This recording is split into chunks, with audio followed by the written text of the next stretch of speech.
Croeso. This is James, aka JP Harker, coming to you with another video. This is some of the reading I've been doing this week. Week and a bit. Two of them are audiobooks, two of them are physical books. The audiobooks I'll get done first because one of them I have very little to say about. They are Slaves to Darkness by Chris Raitt. They are Casting the Runes by M.R. James.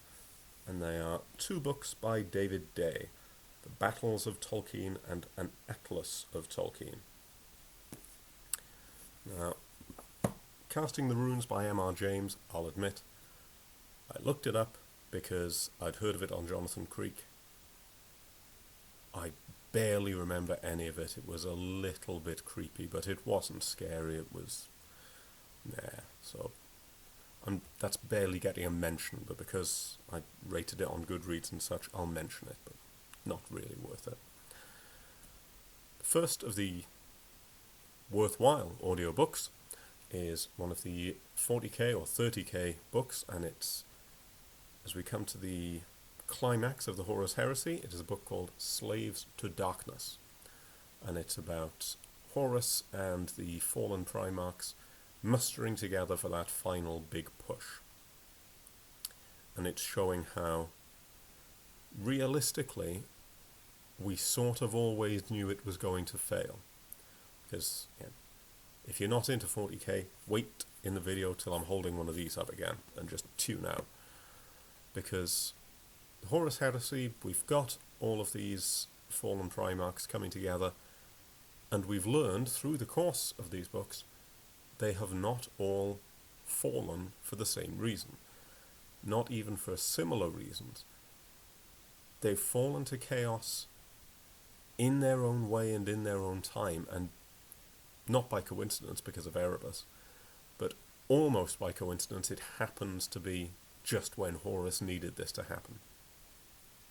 So they are not, as the old law used to promote, simply following the War Master because Horus decided to rebel against the Emperor, therefore he brought them with him. No.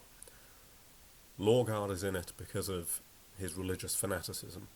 Fulgrim fell because of the phallic demon sword that he somehow didn't realize was possessed. Angron has fallen because he hated the Emperor anyway.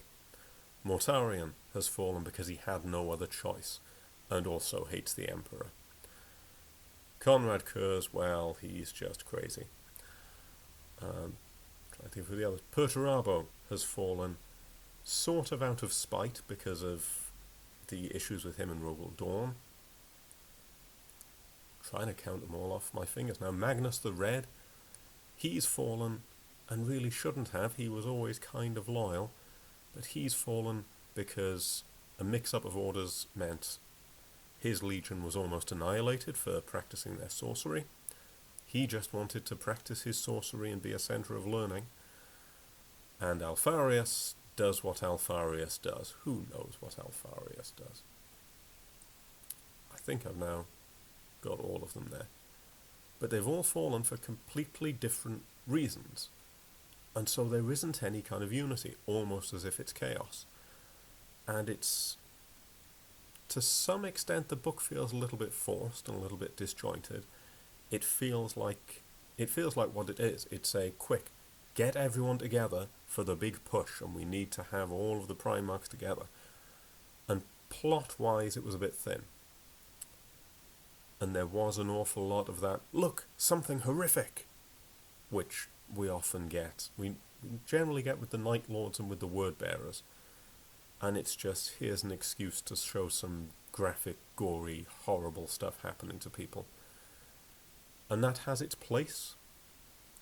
It does if you use it wisely.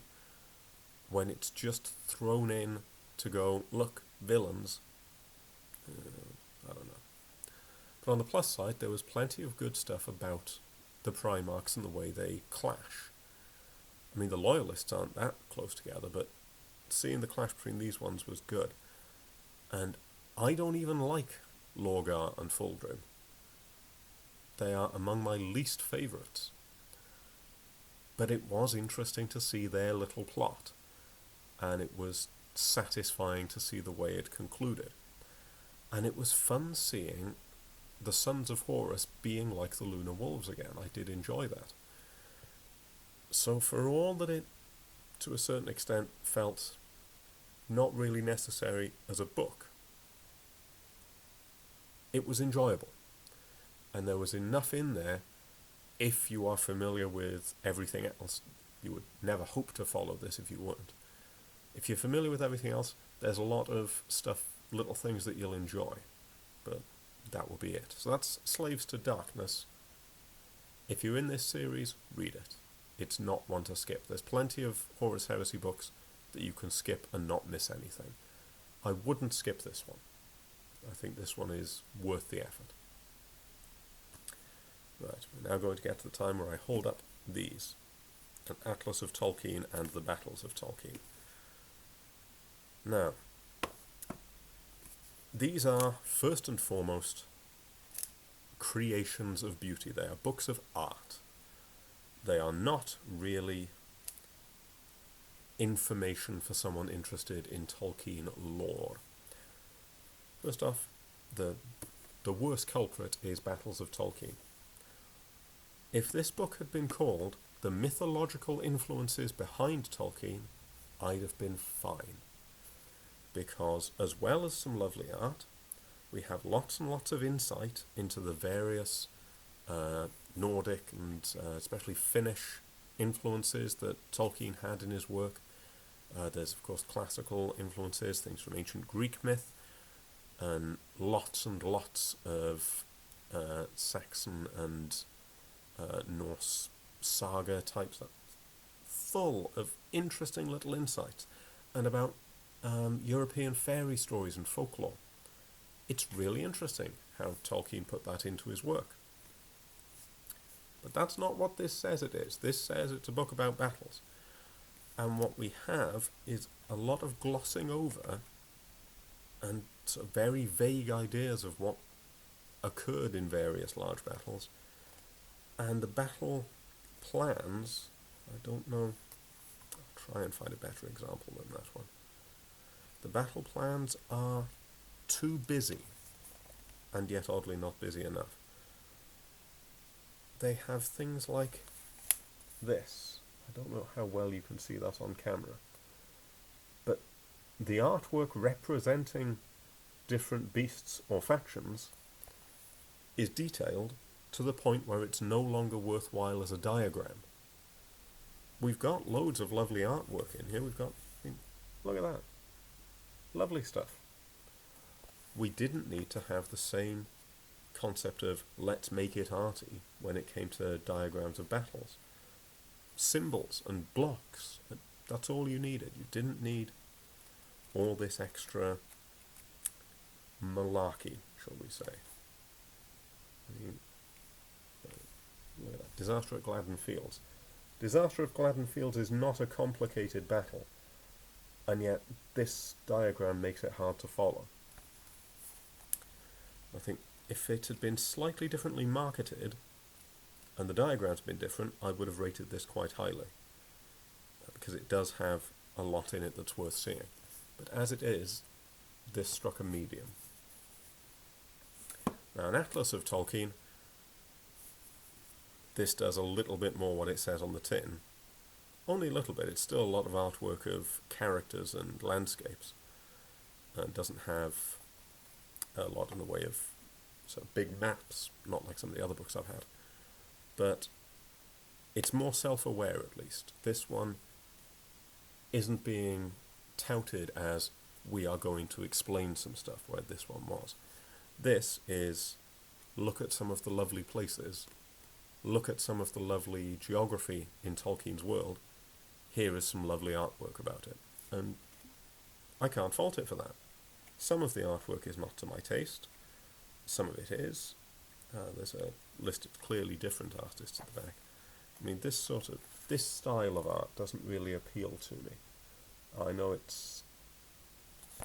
it will appeal to some, but that sort of style isn't really for me.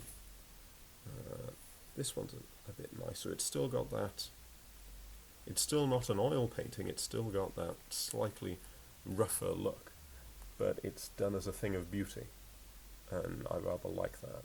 So this is good. This was enjoyable, not necessarily to read, but to experience. So that one is worth a look. So overall, if you're, well, to sum up from the start, casting the runes, I can't even remember it. I listened to the audiobook and just wasn't engaged at all, so M.R. James is probably not for me. Slaves to Darkness by Chris Raitt. Well worth a read if you're in that series. Don't skip it.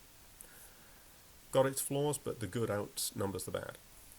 And as for these two, I'm very glad I own them, because they've got these lovely leather effect covers, they've got lovely artwork in them, they will have a lovely place among the other Tolkien stuff on my bookshelves,